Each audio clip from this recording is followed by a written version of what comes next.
Thank the gentleman. Gentleman yields back. Mr. Lyons, who benefits? That seems to me to be the fundamental question, right? Who benefits? We talked earlier on January 20th, 2021, first day, President Biden says no more wall, no more remain in Mexico, no more detain and deport. And the result, Sheriff told us what the result is. I think from his testimony he said 2 years ago this was the safest border county in the country. Today we have what's been described here in the last 2 hours.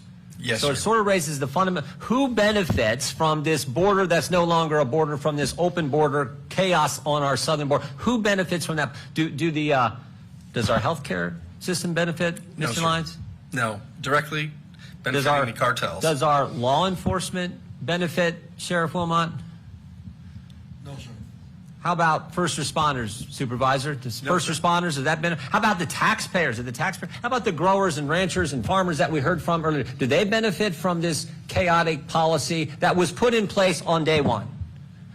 How about the legal residents? How about the citizens? Do they benefit? No. That's the takeaway here. That's that. How about now? Who does benefit though? Do the cartels benefit, Supervisor Lyons? Yes, sir.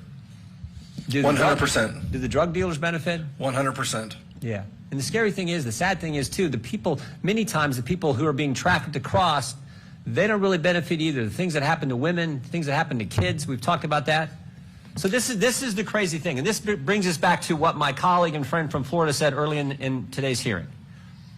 I don't think they're going to change. I don't think Joe Biden's going to change, because any administration that puts in policies that harm the citizens, harm law enforcement, harm the taxpayers, harm the farmers, harm the ranchers, harm everyone, it seems, and only benefit the bad guys, the cartels and drug dealers, I don't know that they're going to change without a fight.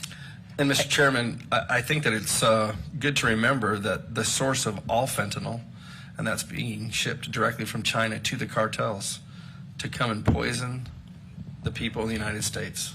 Yep. Yep. And here's, I would just add this to it as well. And this was in your testimony, Supervisor. In your testimony, you were asked by, I believe by Mr. Gates, I think you said Secretary Mayorkas lied to your face. That was your testimony here today, under oath, here today. You took the oath when we swore you in. You said, so if you have an administration that you pay for, your tax dollars, pays for the federal government, they come here, they promise to work with local government, work with the local community to better the situation, and then they'll deliver on their promise. The only way we're going to fix this is a fight. And the way our system works, is when you have split government, you have to do it on the appropriations bills.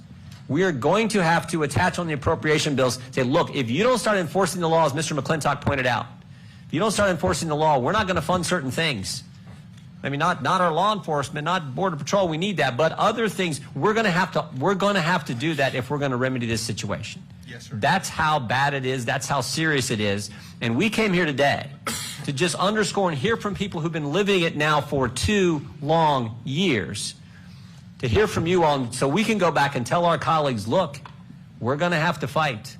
We're going to have to fight for the good people of Yuma County, the good law enforcement folks in Arizona, people providing health care, the mayor of this great town, and, as our other members have pointed out, folks all over the country, because every country is now impacted by 5 million illegal migrants coming into our country in the past 2 years.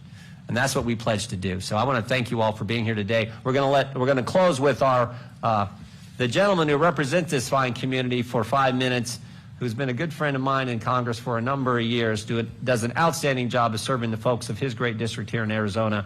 Mr. Gosar is recognized for 5 minutes. Thank you, Mr. Chairman. Thank you.